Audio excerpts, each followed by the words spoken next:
Stephen Wiltshire from London is a star among savants. His nickname is the Living Camera.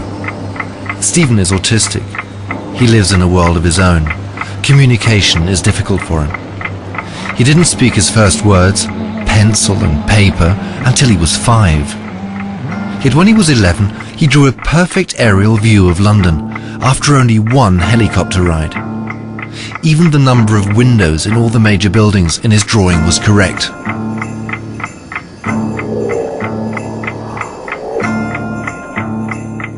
For this film, we're testing the living camera in Rome. Stephen has never seen the Eternal City from above before. After only a 45-minute helicopter flight, we'll ask him to draw a 5.5-yard panoramic picture of the historic city centre. Without having a second glance at it, Stephen has 3 days. In these 3 days, Stephen will have to keep thousands of details in his head. The innumerable cupolas, the tiny winding streets, all the balconies and windows of the endless array of houses, and each and every column and window arch of Rome's major sites, from the Pantheon to St. Peter's to the Colosseum. Stephen has never trained for this feat of magic. The miracle simply happened when he first started to draw. Yet none of us would have bet that Stephen would be able to draw Rome just from memory. 5.5 yards of paper can look scarily empty. The amazing thing, Stephen starts the drawing as we would, with the Church of St. Peter's. But he doesn't do any sketches, nor roughing out of the space for the drawing. It's as if the panorama already existed within his head, with all the proportions, all the roads, all the details. A little miracle. At the end of the second day, Stephen is a good halfway through his creation.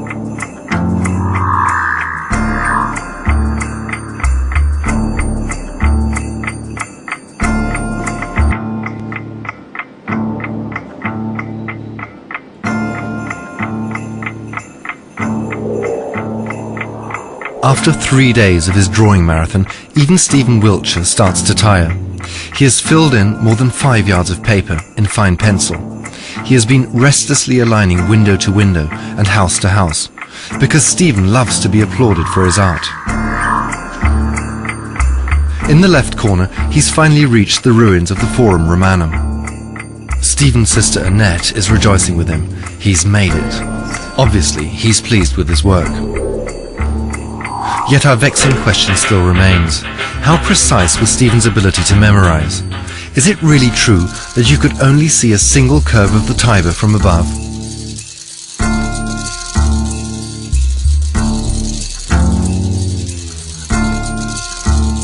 We started to compare the accuracy of the drawing with the real thing. Is Stephen's version of St. Peter's cupola too dominant? Yet here again, like with the curve of the Tiber, Stephen is frighteningly right.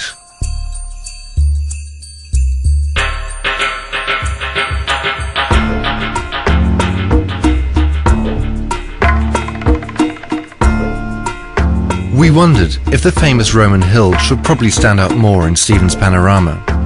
But again, Stephen had seen it better. From 1,000 feet up, the hills are, optically, almost level. Checking the Pantheon, we did discover some minor inaccuracies on the roof. But the number of columns of the portal is again absolutely correct.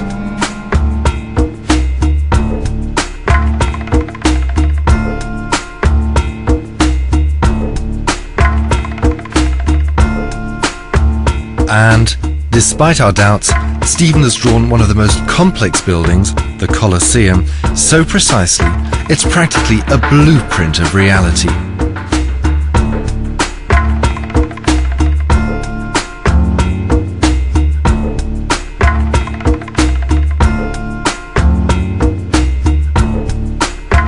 Stephen was also accurate in the instances we checked of nameless buildings and side streets. Had he had more time, his sister Annette believes, he would have put in even more detail.